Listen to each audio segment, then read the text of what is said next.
Hi there, this is Dana. In this video, I'm going to be showing you how to do two really lovely embroidery stitches. I'm going to be teaching you the stem stitch and the split stitch. First up, I'm going to say I just got a new really fancy tripod, so I'm trying shooting this from above. So if something looks a little out of whack or whatnot, please do let me know. But I'm hoping that this will actually allow you to see the detail and stuff easier and me not keep smacking into my camera. So there you go.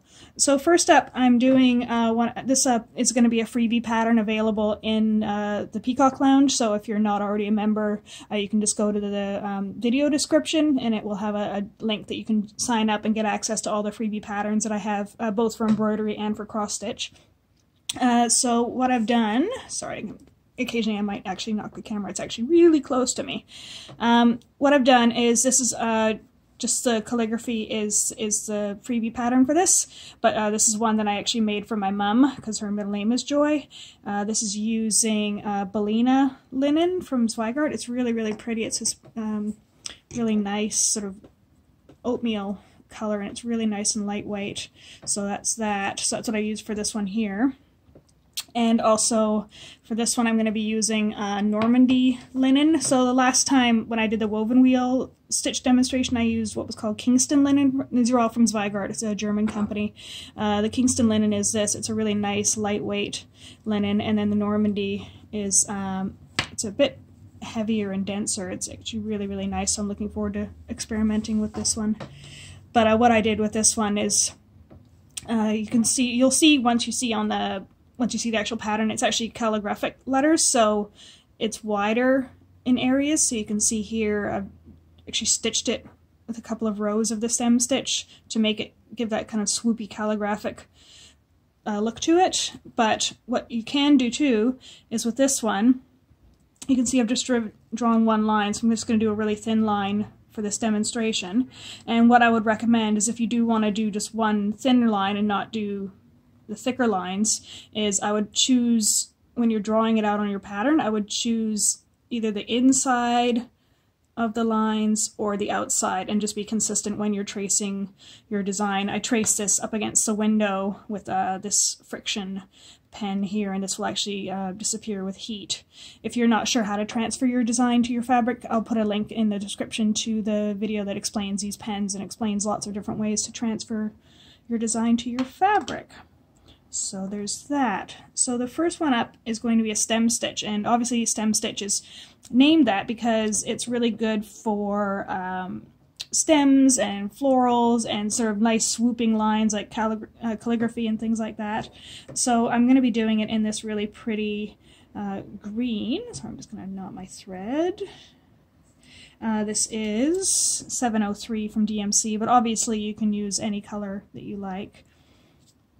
So what I'm going to be doing is I'm actually going to start here and work my way around. So stem stitch, there's a couple of different ways that you can form this. The way I'm going to teach you today is sort of the easier version of the two. There's one where you form your stitches sort of actually on a diagonal sort of purposely, but for me personally that's kind of tricky because you have to remember which angle you're going at, and sometimes you can get a little off, whereas this method I'm going to show you, this is actually sort of foolproof, so the angle is always going to follow the way it should. So I'm using 3 strands here as well. So what I'm going to do is go down. So you're going to choose your stitch length. If it's a tighter curve, you're going to want to tighten up your stitch, make it a little bit shorter. So what you're going to do,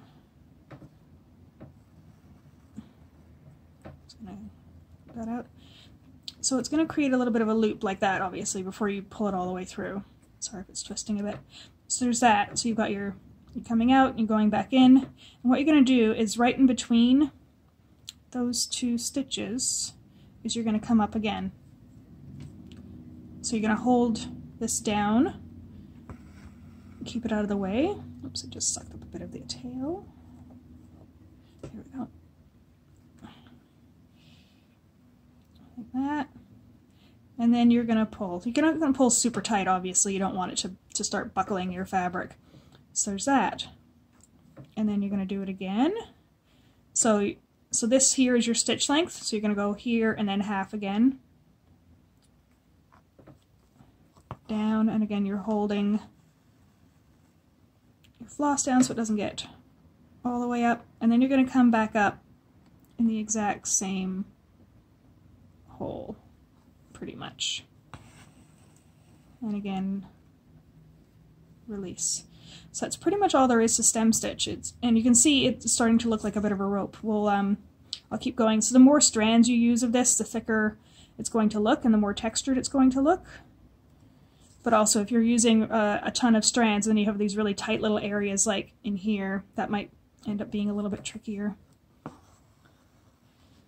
So one thing that I try to do as well is if I've got a lot of swirling lines, is I try to keep this loop facing on the outside of that curve. So if the curve is coming in towards me, I try to keep the loop coming towards me. It just makes this stitch flow a little bit easier. You'll see what I mean like once you start playing with this. You can flip it around, so then you put this on the up and then stitch, but it's going to sort of change the direction of your twist. It looks like a twist in your rope, so you can do it. It's just going to give a different effect. So I would choose whichever direction seems to be easier for you. Some people prefer it down, some people prefer it up, but I prefer to sort of try and orient either myself or the fabric in a way that the curves are coming towards me, and that tends to make it a little bit easier and makes the line flow a little bit nicer. So as you can see, you just keep rotating around. You can also do this where you do the sewing method. A little bit trickier when it's hooped. Like that.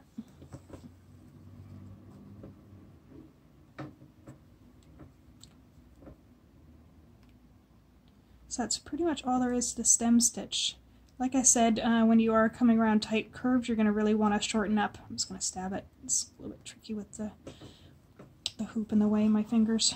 When you're doing tight curves, you are going to have to really shorten that stitch up. It just helps it bend around the curve easier and doesn't give you some, so instead of like there, which is where I would normally go, I'm actually going to go here and start making those stitches shorter to get around the curve.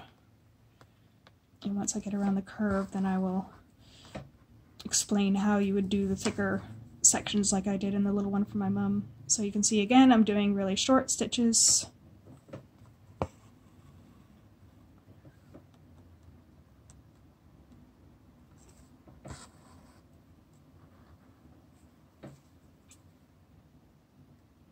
Again, a short stitch.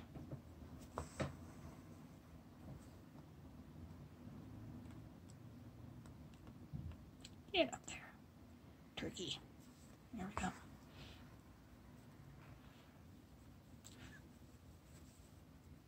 So like I said, I have seen some people when they like put their stitch down on this side and then come up on that side of the line, I find then your angle tends to get a little wobbly, especially if you're adjusting your stitch length. So I find using your guideline directly is easiest. And if you are transferring your design to your fabric, and obviously not permanent because otherwise you'd have to stitch over the whole line, and it does have the full width of the line printed, then, and you're wanting to just make one thin line, then like I said, just choose one edge of that and follow along and make sure your stitches are landing directly along that edge. Otherwise, if you're sort of going and trying to go in the middle of a wider line, your stem stitch might end up looking a little wobbly.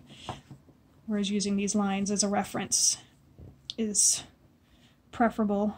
Alright, so now it's getting a little bit less curved, so I'm going to start increasing my stitch length again in just a moment.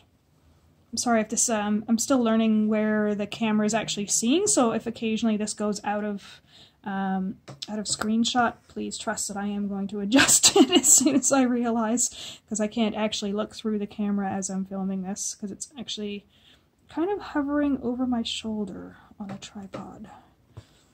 Alright, so just going to finish this one up here, and then I'll explain how you would stitch the longer or the wider sections if you wanted to. So let's say that let's say this section here was wider, which it actually is. Oops, sorry, the camera. Which it actually is in the original design. It starts getting wider here, and then as of here, it gets one strand again, and then it gets wider, and same along here. In case you're wondering, this is 3 strands of the blue, and then I mixed in 1 green strand, so 2 strands of blue, 1 strand of green, and then 2 strands of green and 1 strand of blue. So that's how it kind of gave that kind of variegated effect. And it's actually not variegated thread, I was just blending my threads. So this is stem stitch, and then this is the split stitch, which I will show you shortly. So this little pattern here, like the actual pattern is just the lettering, but these stitches, in the last video I did, I taught how to do the woven wheel roses. This is stem stitch here. These are detached daisy chains, which I will teach, I think, in the next video, and then just French knots. And then this is a leaf stitch, which I will also teach in an upcoming video. So yeah, you can, once you have a basic pattern down, then you can just kind of wing it and play, which is what I did with this one. I just was kind of playing with color. So like I said, if your lettering is getting wider, like say here, it's getting wider and coming down here, what I would do is go up to where the widest part is. So I would continue along this path, and I would go up to here, and you can choose whether you're going to follow along the inside of the line or the outside of the line, depending on you.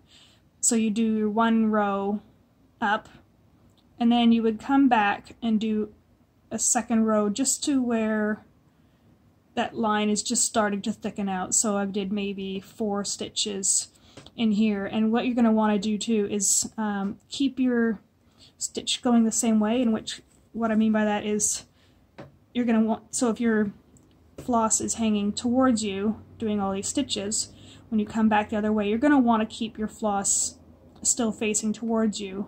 Otherwise, if you turn this way to travel back up, then it's going to look like your rope is twisted the opposite direction, which, you know, you can do if you really want to.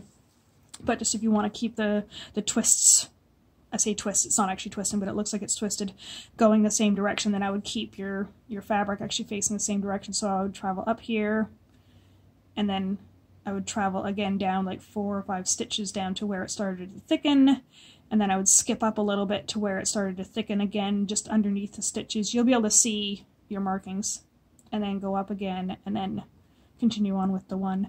So you can have a little experiment with that. There's lots of different ways to fill in areas. I mean, it's either actually quite beautiful stitches to use for filling in areas, because you can see it creates a really, really pretty texture. So I really, really like it.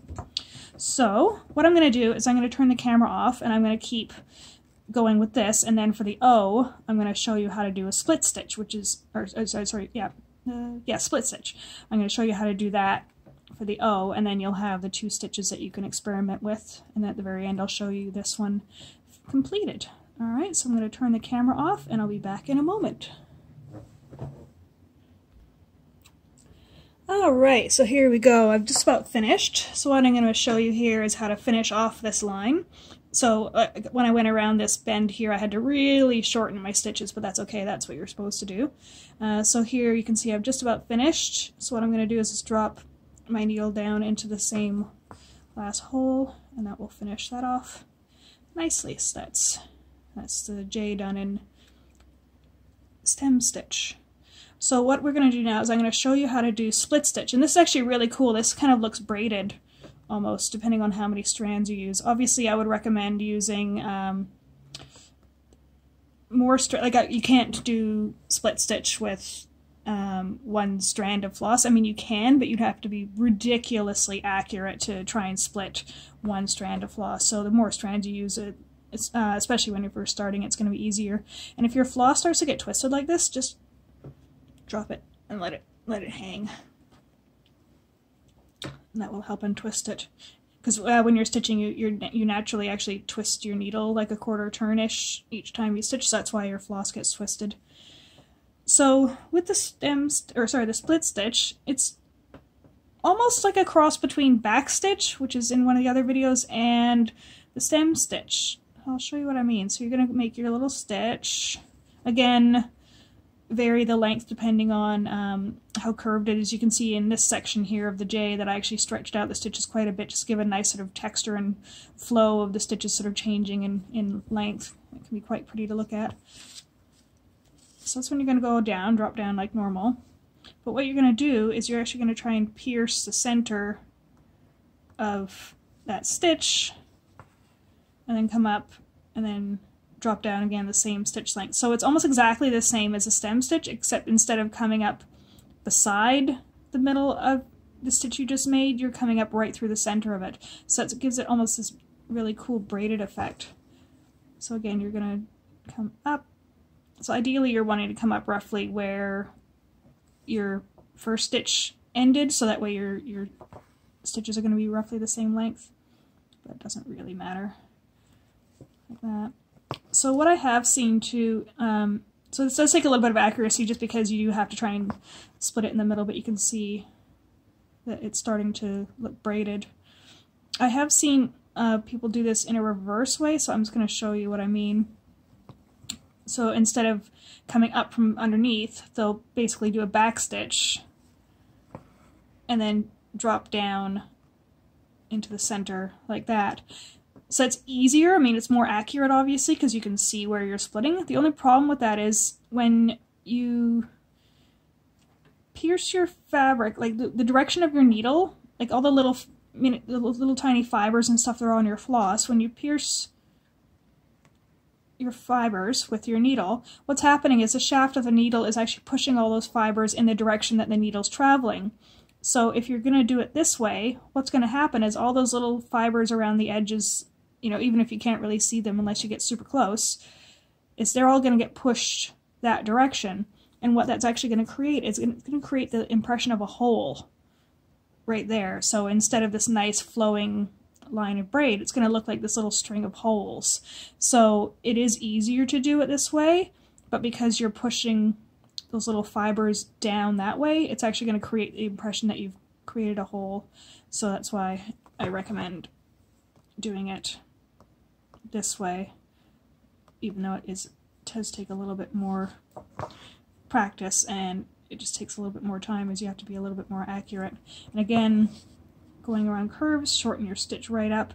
For something like this where the O is like almost peaked and then comes around, you can totally change like the exact location of that line. Like this is your project, so if you want to make the O wider or narrower or whatever, go for it.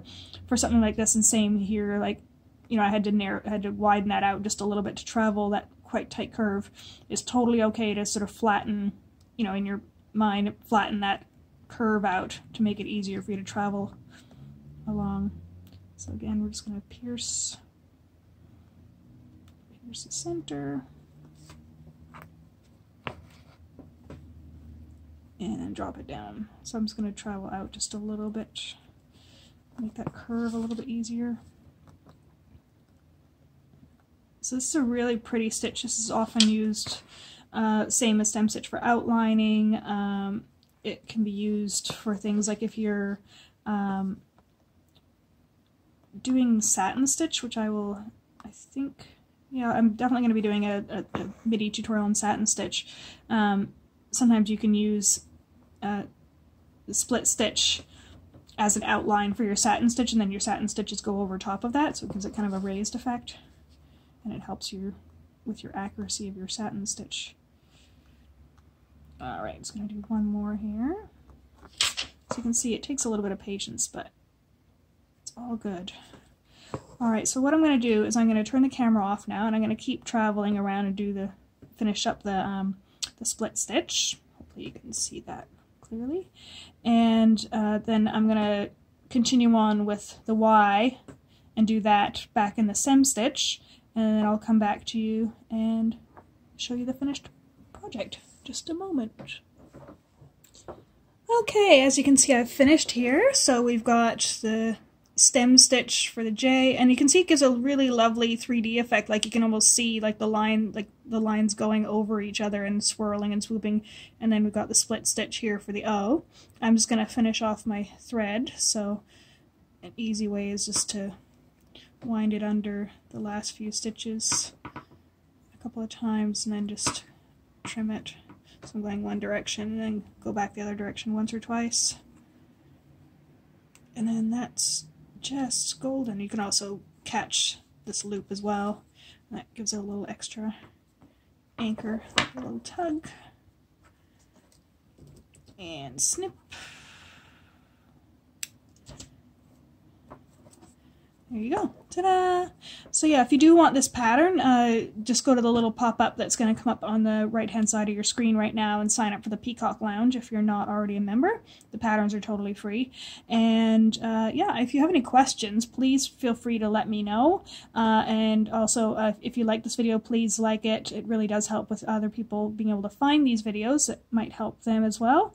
And I hope you have a fantastic day. Bye for now!